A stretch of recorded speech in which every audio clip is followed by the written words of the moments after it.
What up? What's going on, ladies and gentlemen? It's your boy Jess. Welcome back to another Madden 17 video. Today, they released a brand new update that you should be needing to download next time you log on to your Madden National Football League 17 title. So, this is title update number 10, which was released around 10 a.m. this morning. So, let's go ahead and let's take a look at the patches. And let's take a look at what they were able to try and fix.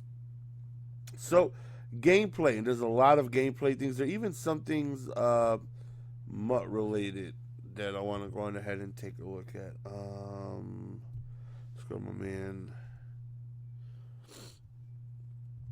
my man Jay Stein, Jay Steinerino. He had, okay, right here. Well, let's take a look at this first. So it says added a new tile to MUT season that displays your season progress, including past opponents and scores. Added playoff presentation and night games to MUT season. I think that's dope. Get some night games. Added visual feedback whenever certain chemistry abilities are used in MUT. Address the bug that would not show your low contract flow when exiting a MUT season game. Fix an exploit that would let users block field goals at a high rate. And there might be some more. I'm not sure. That was just something there that I've seen. I haven't actually downloaded it yet, but I will be in a little bit. So, remove the ability to flick the R stick to pump fake when the player is outside of the pocket. Right stick will now always throw the ball away in these situations.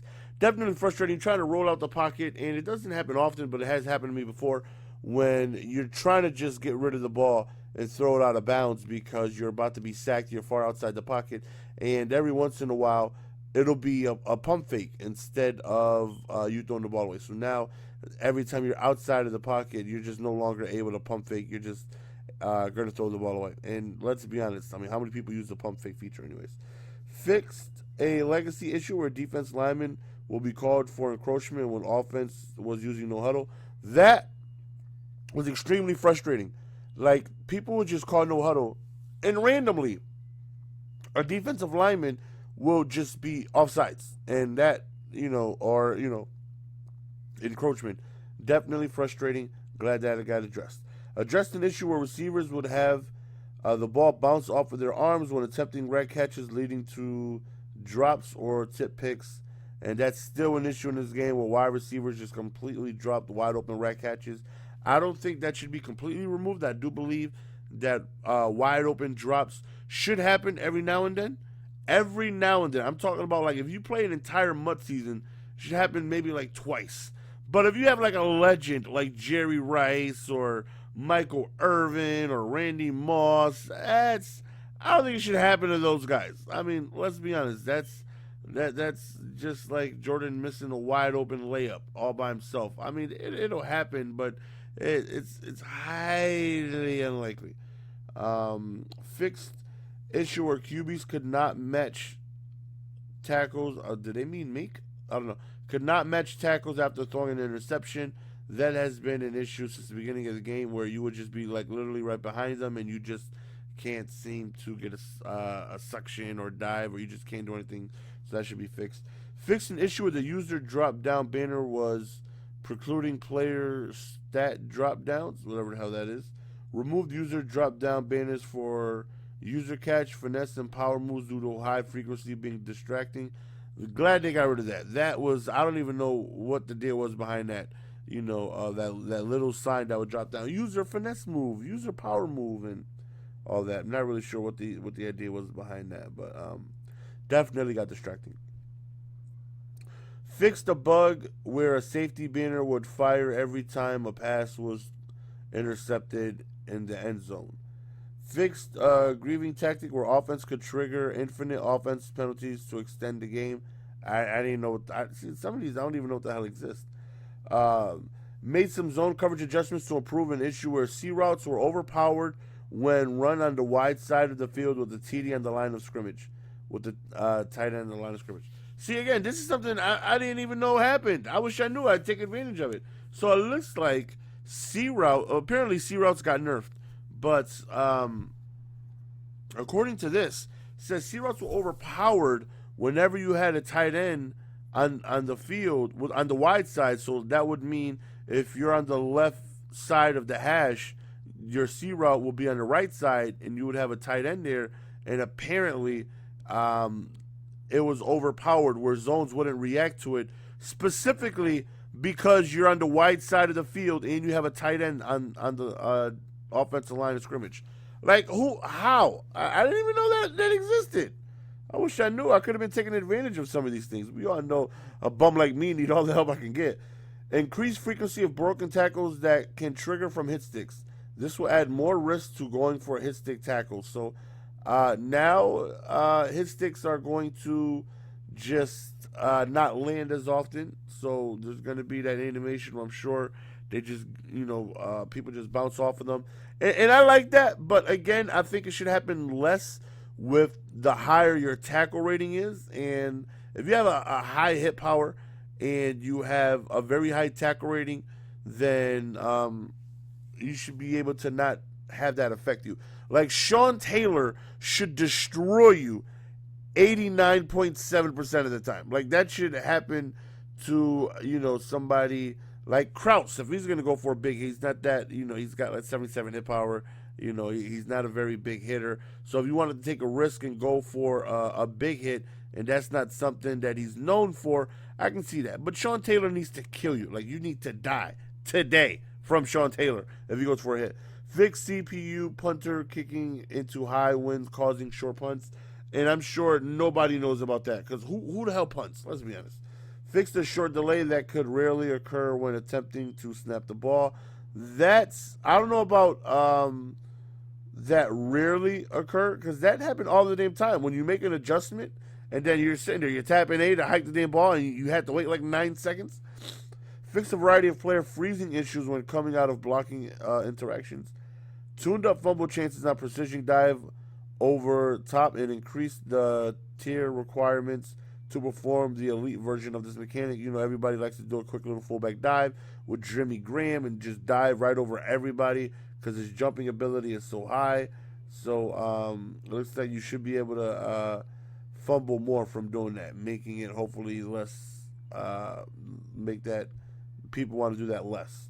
Fix an issue where free offensive linemen would not react to a nearby defender who just beat a block. So that's good. Let's say your left, let's say they're rushing 3 off the right side, and let's say Von Miller just destroys your left tackle, then your left guard can then just pick him up instead of just standing there. So hopefully that's how it works.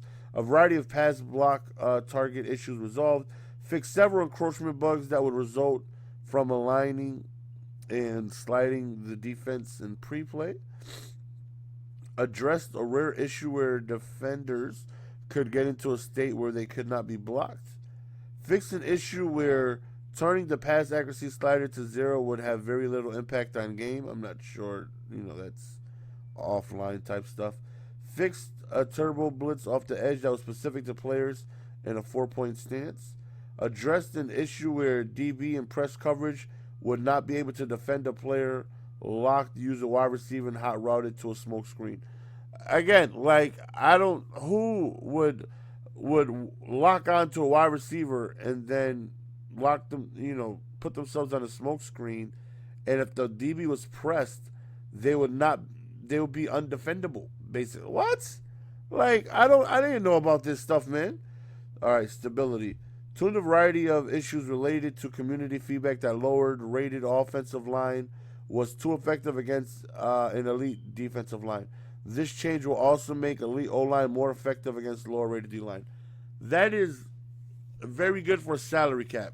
As you know, majority of people rock just like a bronze offensive line. When I was doing salary cap, I did the same because I didn't really notice that much of a difference. These guys were having Jadeveon Clowneys and Khalil Macks and Von Millers. And here I go with literally the cheapest, lowest offensive line I could have just so I can have a monstrous defense and saving salary cap. And they would get blocked majority of the time. So that's good. A bronze card should not be able to block a Lawrence Taylor. That should happen never. That's like having a freaking a backup varsity high school guy being able to block Lawrence Taylor in his prime. That should never happen. So hopefully that is something that we noticed the difference of. In MUT though, at this point of the season, most people have elite everything. So your JJ Watt's going to be going up against my Munoz, so I can see battles of block sheds. I can see battles of me being able to pancake and hold on. It's elite versus elite. But for whatever reason, if you throw out a bronze out there or a gold guy, then my elite guy should be able to block him. That's the point of MUT. If I have the best version, like I said, if I have a Lawrence Taylor and you have a gold card, this is a Lawrence Taylor in his prime going up against a mediocre tier of whoever the hell it is you got. So I should be able to win that matchup. Address feedback that various online modes played at different game speeds. All online game speeds now consolidated to run normal game speeds. So I mainly just stick to MUT. I dabbled in salary cap a little bit, but I didn't really notice the difference. But apparently there were different game speeds. Apparently, DC and salary cap, they ran at different game speeds, which is crazy. Like, why would that need to be fixed? Why would they have a game speed faster than the other? I don't know. Address an issue where a user in an online game could disconnect, concede, and results in a crash for the opponent. Address an issue where a timeout call on the pause menu could lead to camera settings being switched. This was also used as a grieving tactic to reset an opponent's camera. I didn't know anything about that. Fix an issue where user settings could be reset to default in a play a friend game. This includes the auto flip defaulting to on. Franchise. Fix CFM issue where users would receive an invite error pop up when trying to invite another user to franchise game. Looks like that's the only thing they did for franchise. So that's everything that was done today. Hopefully the offensive line is more aware and definitely better. It is extremely frustrating, and I tell people all the time when it comes to building a MUT team, offensive line is the most important thing. And I still never forget this. I remember in Madden 25, when I first started getting into MUT, I got destroyed against this one guy who had Ndamukong Suh and Warren Sapp at his defensive tackles. And I couldn't do anything. I couldn't run the ball because they would come through right away and just get me in the backfield. I couldn't pass the ball because every time I would hike the ball, one of them would just come in. I couldn't do anything. I still remember vividly Warren Sapp and Ndamukong Suh. So ever since there's offensive line is important. I need protection. I need to be able to run the ball. I need to be able to have time in the pocket. And I believe the most important thing in the game of MUT is building an offensive line. Because, again, you need protection when you pass the ball. You need time in order to allow your receivers to get open. When you run the ball, obviously you need rushing lanes. You need to be able to move the defense downfield so you can, be able to run. So I like that. Hopefully the offensive line is better, more aware. Apparently they have done some changes to blitzes as well. Certain like edge heat and stuff like that. As we all know, they did nano detection. They got rid of A gaps and B gaps for the most part. And it's all about like edge heat and supposedly they did something to try. I'll figure it out once I actually get in game and I'm able to test it myself and play myself. So we'll see, what I'm able to figure out. For those of you guys who have played already and have tried some of the things, leave in the comment section what about this so far you've noticed that is true, and let me know what they said they fixed but they're not true. Like, what I've tried throwing the ball out outside the pocket and I'm still pump faking, or my QB, I throw an interception and I still can't tackle. Or let me know, again, if they are true, where you're like, okay, the drop down banners are not coming down anymore and stuff like that. So let me know, man. Hopefully you guys are looking forward to this patch. Hopefully we're going to be able to go out there and notice. So, and apparently this is like their big patch. They've been working on this for a while.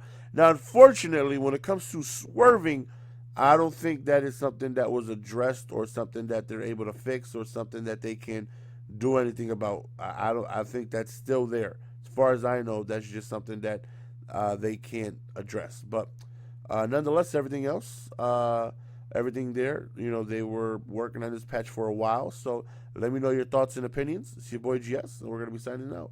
Peace!